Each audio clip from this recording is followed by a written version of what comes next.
আর এখানে শয়তান হাওয়া আলাইহিস সালামকে প্রবঞ্চনা দিয়েছে, বোন বা মা দেখো আল্লাহ তাআলা তোমাদেরকে এই বেহেশতের ভিতরে রাখবে না, এজন্য তোমাদেরকে বলছে যে তোমরা ওই বৃক্ষের কাছে যাইও না। শয়তানের প্রবঞ্চনা থেকে শয়তান কিভাবে পথভ্রষ্ট করে। শয়তানের কথা মতো হযরত আদম আলাইহিস সালামের স্ত্রী হাওয়া আলাইহিস সালাম শয়তানের কথা ধরেছে। শয়তানের তিনটা কন্দন দিলেন যে তুমি খাইবা, তোমার স্বামীকে খাওয়াইবা, যদি খাও তাহলে তোমরা এই জান্নাতে থাকতে পারবা, আর যদি না খাও এই জান্নাত থেকে তোমাদেরকে পাঠিয়ে দেবে দুনিয়ায়। উল্টা কথা, কথা কি উল্টা। এই বলে হাওয়া আলাইহিস সালামের কাছে অনেক কান্নাকাটি করলেন শয়তান ফেরেশতা। কান্নাকাটির পরে হযরত হাওয়া আলাইহিস সালামের মন নরম হয়ে গেল। মন নরম হয়ে যাওয়ার পরে তিনি ভক্ষণ করলেন দুইটা। কয়টা? দুইটা। একটা রেখে দিল। আদম আলাইহিস সালাম যখনই আসলো আদম আলাইহিস সালামকে পড়াইতে শুরু করলেন। দেখো আল্লাহ তাআলা আমাদেরকে কিন্তু ভুল পথ দেখায়, আমাদেরকে এখানে বেশি দিন রাখবে না, এই জন্য আমাদেরকে বলছে ওই বন্ধন গাছের কাছে যাইতে নিষেধ করেছে। আর আমার এক বোন আছে, উনি আমাদেরকে বলছে, আমাকে বলছে যে ফল খাইলে আর কখনো বের হবে না, আমরা এখানে চিরদিন থাকবে। এই চুপ করো, আমরা চিরদিন এই জান্নাতের ভিতরে থাকবে। যখন হাওয়া আলাইহিস সালাম ফল খাইছে, ফল খাওয়ার সাথে সাথে হাওয়া আলাইহিস সালামের পায়খানা এবং প্রস্রাবের বেগ হয়ে গেল।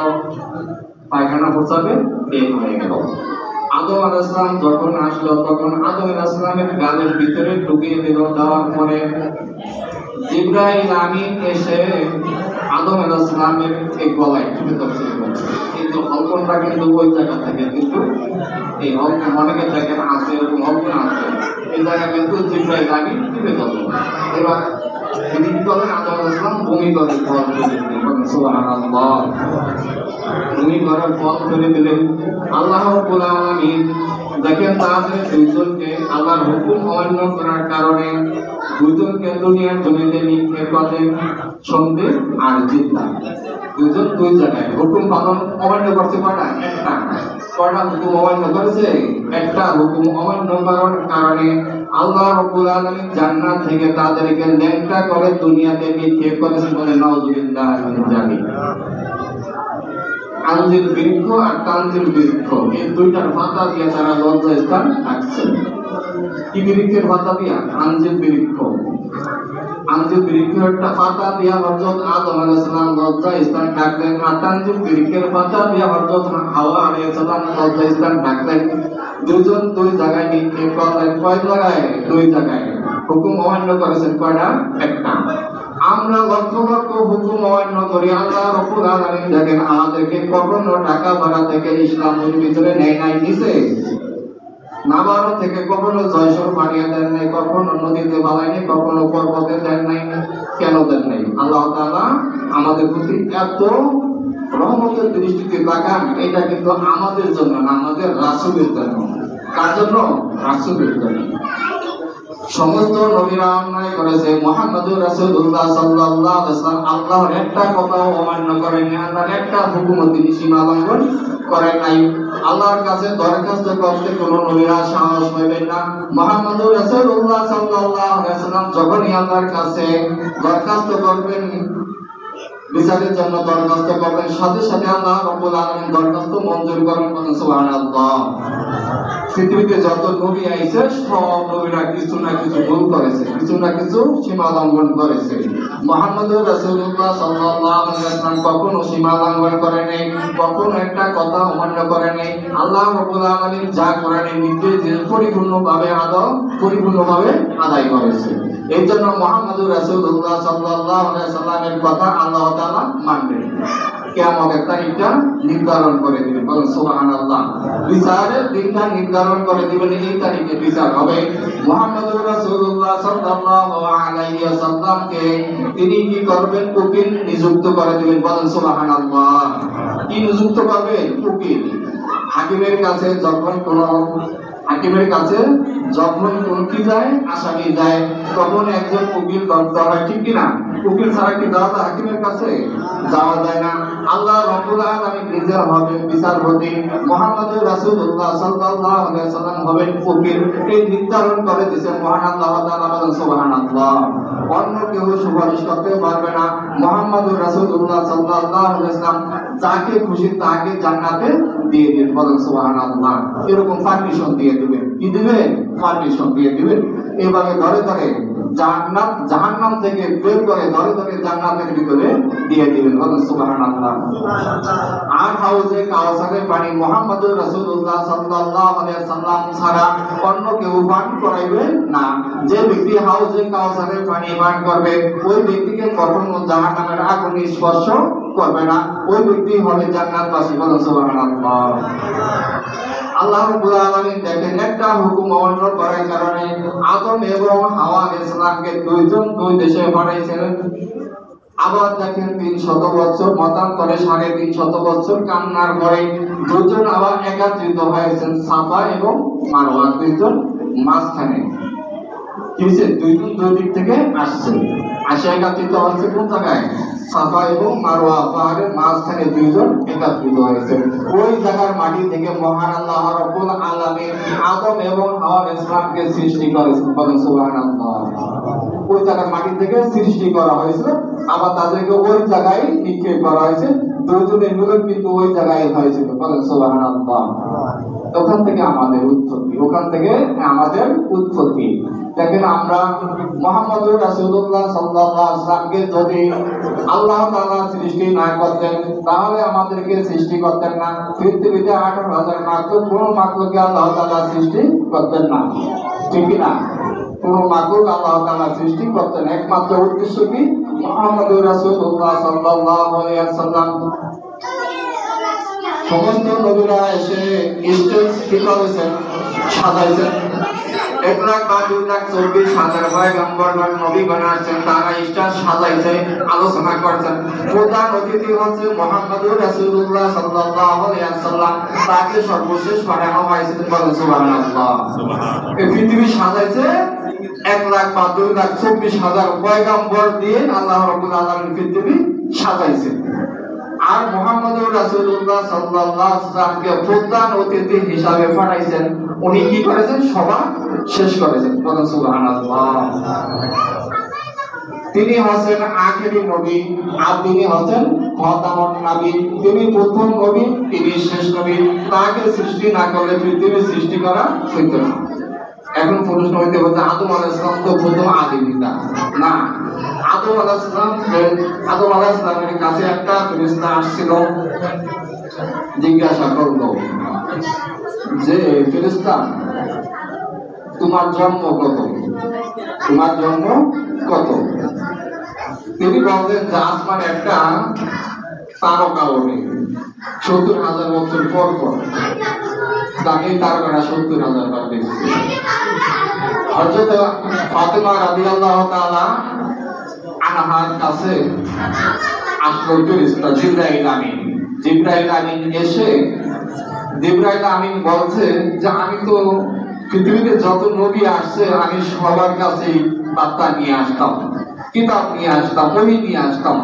আমি বুঝি বড়, আমার পরে আর কেউ নেই। তার মনে ধারণা, জিবরাইল আমিনের ধারণা যে আমি সবচেয়ে বড়। এবার জিবরাইল আমিনকে প্রশ্ন করা হয়েছিল যে জিবরাইল আমিন তুমি আসমানে কি একটা তারকা দেখতে পাইলা? সে বলছে হ্যাঁ। বলছে তুমি কতবার তারকাটা দেখলা? তো বলছে আমি 70 বার দেখছি। 70 বার দেখছো, এই তারকাটা কয় বছর উদিত হয়, কয় বছর পর তুমি জানো? তো বলছে না। পরে বলছে হ্যাঁ তুমি জানো 70,000 বছর পর পর তারকাটা উদিত হয়। আমি তারকাটা 70 বার দেখছি। বলছে সেই তারকাটা হচ্ছে আমার আব্বা মুহাম্মদুর রাসূলুল্লাহ সাল্লাল্লাহু আলাইহি ওয়াসাল্লাম। সেই তারকাকে আমার পিতা মুহাম্মদুর রাসূলুল্লাহ সাল্লাল্লাহু আলাইহি ওয়াসাল্লাম প্রমাণ করে দিয়েছেন সেই তারকাটা হচ্ছে আমি। আমাকে সৃষ্টি না করে পৃথিবী সৃষ্টি হইতো না। এবার জিবরাইল আমিন একেবারে থক হয়ে গেল। যে ঘটনা কি, ওনাকে সৃষ্টি করা হয়েছিল সর্বপ্রথম মুহাম্মদুর রাসূলুল্লাহ সাল্লাল্লাহু আলাইহি ওয়াসাল্লামকে সৃষ্টি করে আল্লাহ তাআলা কোথায় রেখেছেন? আরশে আজিমে রেখেছিলেন। কোন সময় আদম আলাইহিস সালামের কপালে হাত দিত, কোন সময় আদম আলাইহিস সালামের পিঠে, কোন সময় আদম আলাইহিস সালামের বুকে, কোন সময় আদম আলাইহিস সালামের শাহাদাত আঙ্গুলে মুহাম্মদুর রাসূলুল্লাহ সাল্লাল্লাহু আলাইহি ওয়াসাল্লাম এইভাবে তাকে দিয়েছিলেন। সুবহানাল্লাহ। আল্লাহর আরশে আল্লাহ তাআলা লুকিয়ে রেখেছিলেন মুহাম্মদুর রাসূলুল্লাহ সাল্লাল্লাহু আলাইহি ওয়াসাল্লামকে। সেই নবীর উম্মত আমরা, আখিরি জামানার নবীর উম্মত। আমাদের উপর আল্লাহ রাব্বুল আলামিন 5 ওয়াক্ত নামাজ ফরজ করে দিয়েছেন। কয় ওয়াক্ত নামাজ? 5 ওয়াক্ত নামাজ ফরজ করে দিয়েছেন। মাহে রমজানে রোজা ফরজ করে দিয়েছিলেন। এই রমজান এবং এই নামাজ আনতে গিয়ে রাসূলুল্লাহ সাল্লাল্লাহু আলাইহি ওয়াসাল্লাম বিভিন্ন বাধার মুখাপেক্ষি হয়েছিলেন, ঠিক কি না? এই নামাজ পরিচালনা করার জন্য কোরআনের দাওয়াত দিতে গিয়ে রাসূল সাল্লাল্লাহু আলাইহি ওয়াসাল্লাম দান শহীদ করেছিলেন, করছেন না? হেরা পর্বত গুহায় ধ্যান করেছিলেন, হেরা পর্বত গুহায় ধ্যান করেছিলেন। রাসূলকে পাগল বলেছে, মাজনুন বলেছে। কি বলেছে? ইয়া আইয়ুহাল মুজাম্মিলুন। আল্লাহ রাব্বুল আলামিন বলেন, হে আইয়ুহাল মুজাম্মিল, হে কম্বল আবৃত ব্যক্তি। এইভাবে কিন্তু চলবে না, এইভাবে ধুমকালে কিন্তু চলবে না। কি করতে হবে? তোমার দাওয়াত দিতে হবে, কালমার দাওয়াত দিতে হবে। কি দিতে হবে? কালমার দাওয়াত দিতে হবে। রাসূল সাল্লাল্লাহু আলাইহি ওয়াসাল্লামকে বলেন, তুমি কালমার দাওয়াত দিতে থাকো, হেদায়েতের মালিক আমি। রাসূল কিন্তু দুর্বল হয়নি। এত মাইর খাইছে, মাইর খাওয়ার পরে কিন্তু দুর্বল হয়নি। আবু জেহেল একবার বলতো, তুমি সকালে আসো, তুমি রাতে আসছো কেন? মুহাম্মদুর রাসূলুল্লাহ সাল্লাল্লাহু আলাইহি ওয়াসাল্লাম আবার সকালে যাইতেন, কিসের জন্য? দাওয়াত দিতে যাইতেন। আবার বলছে, তুমি সকালে আসলা কেন? তুমি কেন আসলা? বলছে, দাওয়াত দিতে জানা, দাওয়াত দেওয়ার জন্য আসে। বলছে, আর কোনোদিন যে তোমাকে না দেখি। রাসূল সাল্লাল্লাহু আলাইহি ওয়াসাল্লামকে আবু জেহেল মারতে রক্তাক্ত করে দিয়েছিল, দিছে না? কি জন্য? দাওয়াতের জন্য। কিসের দাওয়াত? কালমার দাওয়াতের জন্য। লা ইলাহা ইল্লাল্লাহ মুহাম্মাদুর রাসূলুল্লাহ সাল্লাল্লাহু আলাইহি ওয়াসাল্লাম সব কিছু মানতে রাজি ছিল। মক্কা থেকে সব কিছু মানতে রাজি। এক রাজি না, কোনটা? দাওয়াতে রাজি না, কোরআন মানতে রাজি না। রাসূল সাল্লাল্লাহু আলাইহি ওয়াসাল্লামকে বাতিজা হিসাবে মানতে রাজি, বাতিজা হিসাবে মানতে রাজি। রাসূল যেখানে বাধা প্রাপ্ত হইবে সেখান থেকে বাঁচিয়ে দিতে রাজি, কিন্তু রাসূল সাল্লাল্লাহু আলাইহি ওয়াসাল্লামের কালমা বলতে রাজি না। আবু জেহেল ছিল নাকি? কালমা বলতে রাজি ছিল না। রাসূল সাল্লাল্লাহু আলাইহি ওয়াসাল্লামকে যে ব্যক্তি মেনেছিলেন সেই ব্যক্তি হচ্ছে আবু বকর সিদ্দিক রাদিয়াল্লাহু তাআলা আনহু। আর রাসূল সাল্লাল্লাহু আলাইহি ওয়াসাল্লামকে মানে নাই সে হলো কি? আবু জেহেল। মানলে আবু বকর, না মানলে আবু জেহেল। রাসূলকে মানছে, তিনি হয়ে গেছেন আবু বকর সিদ্দিক, হয় উপাধি লাভ করেছিলেন। রাসূলকে মানে নাই, চাচা ভাই রাসূলকে মানে নাই, তিনি কি হয়ে গেলেন? কি পথভ্রষ্ট হয়ে গেলেন। আজ আমরা দুনিয়ার বুকে কোরআনের দাওয়াত, আমরা কিন্তু কোরআনের দাওয়াত থেকে আমরা পিছনে পড়ে গেছি, দাওয়াত দিতে পিছনে পড়ে গেছি। আমাদের বাংলাদেশ কিন্তু শতকরা 95% মুসলমান, কিন্তু আমরা দাওয়াত দিতে কিন্তু ভয় পাই। আমরা দাওয়াত দিতে ভয় পাই, কোরআনের দাওয়াত দিতে ভয় পাই। কারণ হলো কি? আমাদের সংবিধান, ইসলামের সংবিধান হচ্ছে কোরআন। আমাদের সংবিধান কি? কোরআন। কারণ আমাদের সংবিধান কোরআন, কোরআন কিন্তু সংসদে নেই, কোরআন কিন্তু সংসদে নেই। কোরআন থাকার কথা ছিল কোন জায়গায়? সংসদে। সেখানে কোরআন নেই, এই জন্য আমরা দুর্বল। সংসদে কোরআন নাই, এই জন্য কি আমরা দুর্বল, আমাদের কথা গ্রহণযোগ্য নয়।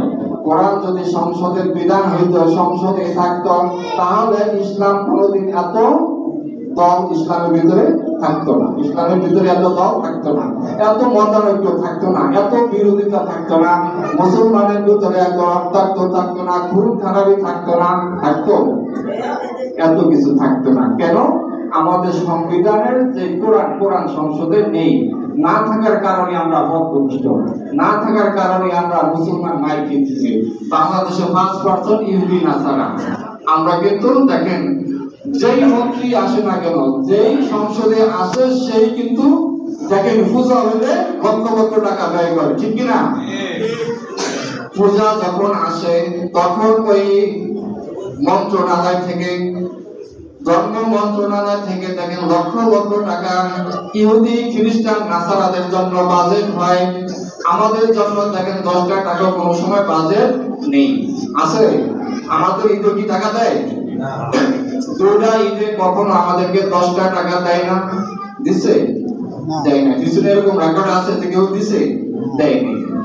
ভবিষ্যতে দেয় কিনা তাও আল্লাহ ভালোভাবে জানেন, ভবিষ্যতে দেয় কিনা আল্লাহ তাআলা ভালোভাবে জানেন। একমাত্র না দেওয়ার কারণ হচ্ছে আমরা মুসলমান দাবি করি, কিন্তু মুসলমানের যে কাজ ওই কাজটা কিন্তু আমরা করি না, ঠিক কি না? আমরা মুখে মুখে মুসলমান, কিন্তু মুসলমানের কাজ করি না। আমরা লক্ষ লক্ষ মুসলমান, কিন্তু যখন এক জায়গায় কোনো ওয়াজ মাহফিল হয় সেখানে কিন্তু লক্ষ লক্ষ মুসলমান যাই, লক্ষ লক্ষ মুসলমান যাই, মুখে ওয়াদা করে হাতে উত্তোলন করে দেখা যায় আমরা জামাতে ভোট দেব। কোথায় ভোট দেব? জামাতে ভোট দেব। আমরা কোরআন চাই, আগুন দিয়া জ্বালিয়ে দেন, পড়ে যাবে, এর কথা বলি না? আসলে কাজটা বাড়িতে করি, কেউ করি ওই জায়গায় সব পুড়িয়ে দেয়, সব জ্বালিয়ে দেয়, কিন্তু বাড়িতে আসার পরে আমাদের সেই কথা কারো স্মরণ থাকে না, থাকে? আমরা হাত উত্তোলন করে বলি 5 ওয়াক্ত নামাজ পড়বো, এই কথা বলে আসি না? একদিন, 2 দিন, 3 দিন পরে 5 ওয়াক্তের জায়গায় তখন 1 দূরত্ব হয়ে যায়। কয় দূরত্ব? 1 ওয়াক্ত দূরত্ব হয়ে যায়। প্রথম যেদিন আসে ওয়াজ মাহফিল থেকে আসে তখন দেখা যায় ওই দিন 5 ওয়াক্ত পরে, দ্বিতীয় দিন 4 ওয়াক্ত, তৃতীয় দিন 3 ওয়াক্ত, তারপরে আস্তে আস্তে 5, ঠিক কি না? আল্লাহ রাব্বুল আলামিন বলেন, যদি আমাকে সন্তুষ্ট করার জন্য কোন ব্যক্তি নামাজ পড়ে, 5 ওয়াক্ত নামাজ পড়ে, আমি ওই ব্যক্তিকে 5টা উপহার দিয়ে থাকি। বলেন সুবহানাল্লাহ। কার জন্য পুরস্কার? কার জন্য? নামাজের জন্য পুরস্কার, বেনামাজের জন্য কিন্তু পুরস্কার নেই। বেনামাজের জন্য কোনো পুরস্কার নেই। পুরস্কার হচ্ছে কি? তাকে জান্নাত দিবে। আল্লাহ তাআলা ওয়াদা করেছেন তাকে কি দিবে? জান্নাত দিবে। দুনিয়াতে তার যত অভাব অনটন আছে, যত মামলা মোকদ্দমা আছে, যত রকমের কিছু আছে না কেন, সব কিছু হটিয়ে দিবে। বলেন সুবহানাল্লাহ।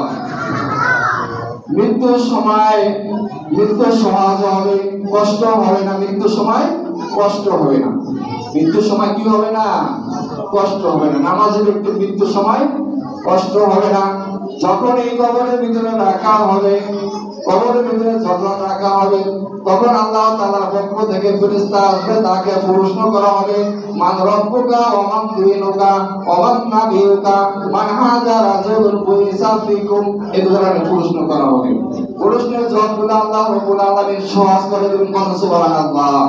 এই প্রশ্নের জবাবগুলো কি করে দেবেন? সহজ করে দেবেন। কেন সহজ করে দেবেন? ওই যে নামাজ পড়ছেন, আল্লাহ তাআলা ওয়াদা করছেন, আল্লাহ তাআলা ওয়াদা করছেন, রাসূল সাল্লাল্লাহু আলাইহি ওয়াসাল্লাম যখন মিরাজে গিয়েছিলেন তখন বলছে, রব্বুল আলামিন, আমি তো তোমার সাথে সাক্ষাৎ করলাম, আমি কিন্তু সন্তুষ্ট না।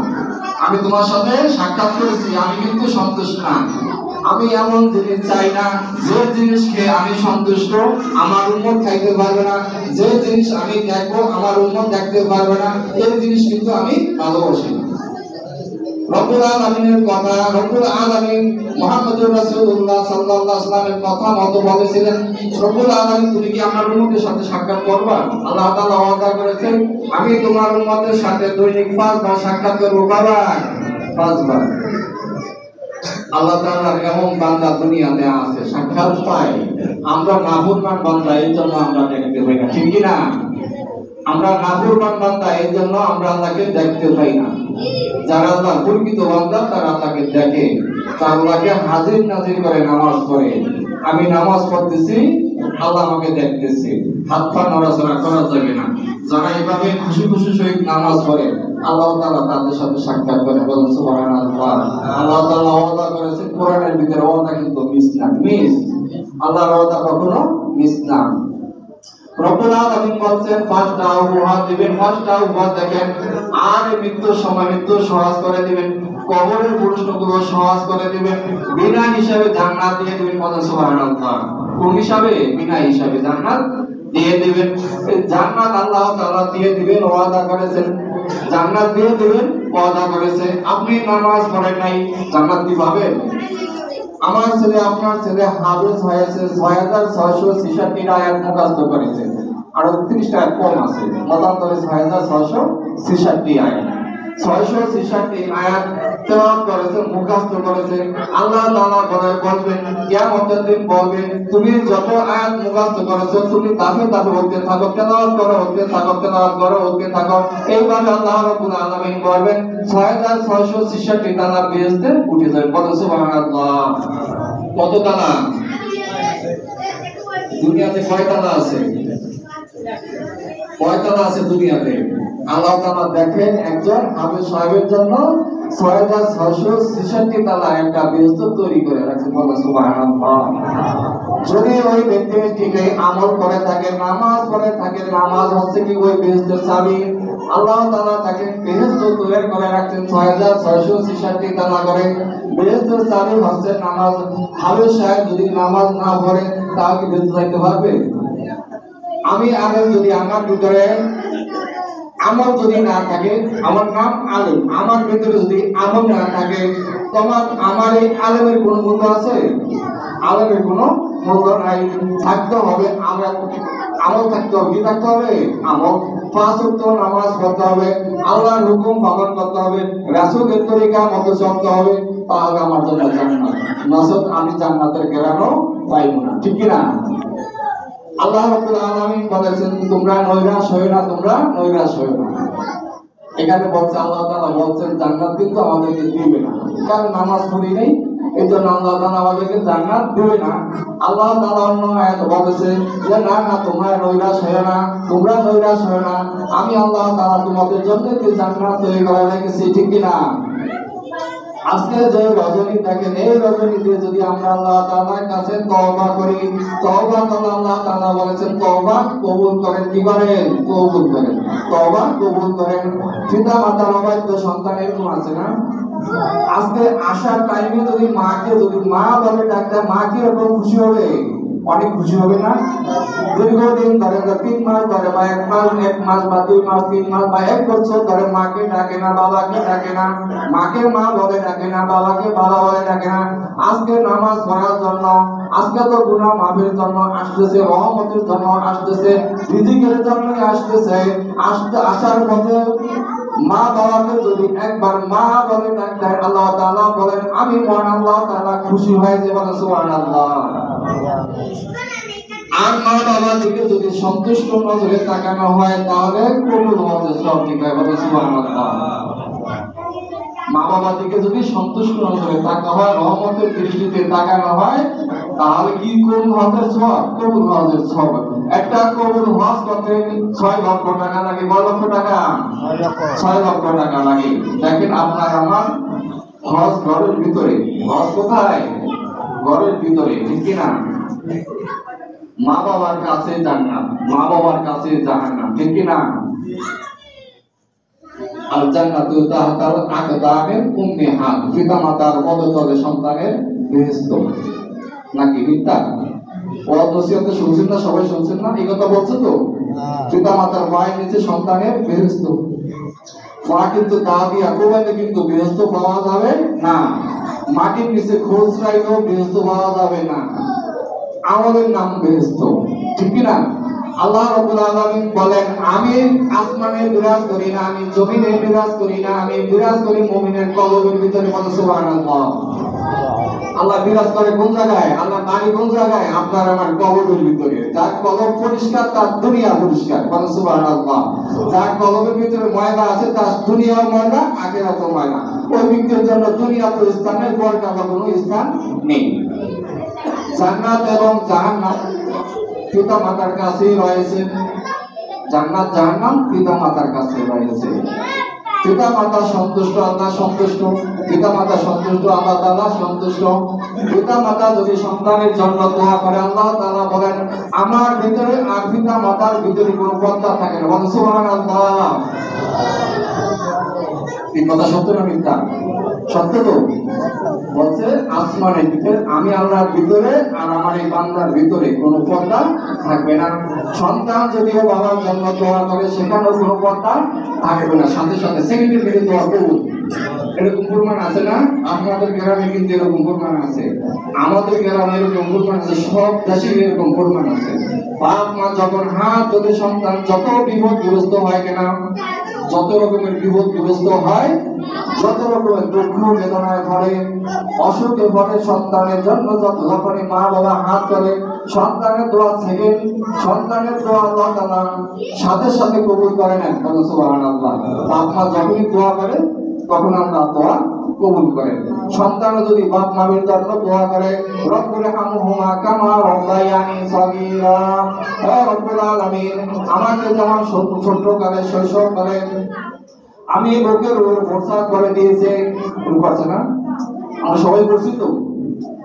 ডাইন পাশে শোয়াইছে, ডাইন পাশে ভরসা করে দিয়েছে, পায়খানা করে দিয়েছে। বাম পাশে শোয়াইছে, বাম পাশে ভরসা পায়খানা করে দিয়েছে। বুকের উপরে শোয়াইছে, বুকের উপরে পায়খানা ভরসা করে দিয়েছে। এইগুলা সব কিছু ডাইন হাত বাম দিয়ে হাত দিয়া পরিষ্কার করে সন্তানের গালে চুমা দিচ্ছে না, তাই নাই? দিছে না? এরকম দিছে না? যারা সন্তানের বাপ হয়েছেন তারা কিন্তু একটু ফলো করে দেখেন, আপনার সন্তান আপনার যেরকম দরদ থাকে, আপনার পিতা মাতা আপনার জন্য সেরকম দরদ থাকতে না? কি সত্য না? যার সন্তান হয়েছে সে জানে সন্তানের ভালোবাসা কি, সন্তানের মহব্বত কি, ঠিক না? আর আমি যে একজনের সন্তান ছিলাম, আমার একজন বাপ ছিল, আমার একজন মা ছিল, ঠিক ছিল না? আপনার যেরকম মা আছে আমার ওরকম মা ছিল, আপনার যেরকম বাপ আছে আমারও বাপ ছিল।